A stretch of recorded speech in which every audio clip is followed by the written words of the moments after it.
महेश राग खून प्रकरणातील मुख्य आरोपी सिद्धांत गवळीला अटक. पूर्व वैमनस्यातून फुलेवाडी येथील गंगाई लॉन येथे सिद्धांत गवळी व त्याच्या टोळीने महेश राग यांचा निर्घृण खून केला होता. या गुन्ह्यातील इतर 15 आरोपींना अटक करण्यात आली होती. मात्र या टोळीचा म्होरक्या सिद्धार्थ गवळी हा फरार झाला होता. सिद्धार्थ गवळी आपली ओळख लपवून वेगवेगळ्या ठिकाणी वास्तव्य करत होता. त्यामुळे पोलिसांना त्याचा शोध घेणे अशक्य झाले होते. दरम्यान पोलीस अंमलदार विजय तळसकर यांना दिनांक 26 फेब्रुवारी 2026 रोजी गवळी हा मुंबईतील चेंबूर परिसरात वास्तव्यास असल्याची गोपनीय माहिती मिळाली. या माहितीच्या आधारे पोलीस उपनिरीक्षक विनायक सपाटे आणि पोलीस अंमलदार विजय तळसकर यांनी चेंबूर मुंबई येथे तळ ठोकून तपास सुरू केला. तपासादरम्यान गुन्हे प्रकटीकरण कक्ष बांद्रा पोलीस निरीक्षक उत्कर्ष वझे यांच्या मदतीने तांत्रिक तपास करण्यात आला. गवळी राहत असलेले ठिकाण झोपडपट्टी व दाट लोकवस्तीचे असल्याने कोणतीही खबर न लागता त्याला पकडणे पोलिसांसाठी मोठे आव्हान होते. त्यामुळे पोलिसांनी गवळी राहत असलेल्या खोलीची खात्री केली.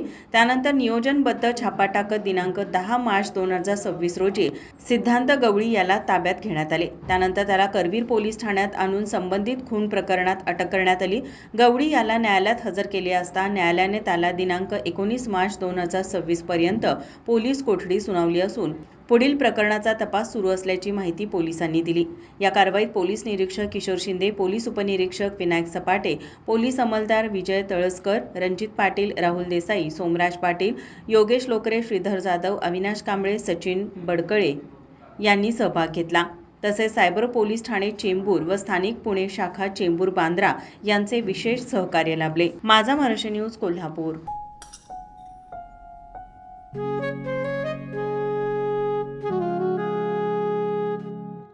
बाबा आज येताना बासुंदी घेऊन या ना. अगं कालच आपण आईचा वाढदिवस होता म्हणून आणली होती ना. ऐकलं, गोकुळची बासुंदी पुन्हा खावीशी वाटतेय. खरं सांगू, मलाही खावीशी वाटतेय. पुन्हा पुन्हा खावीशी वाटणारी गोकुळ बासुंदी.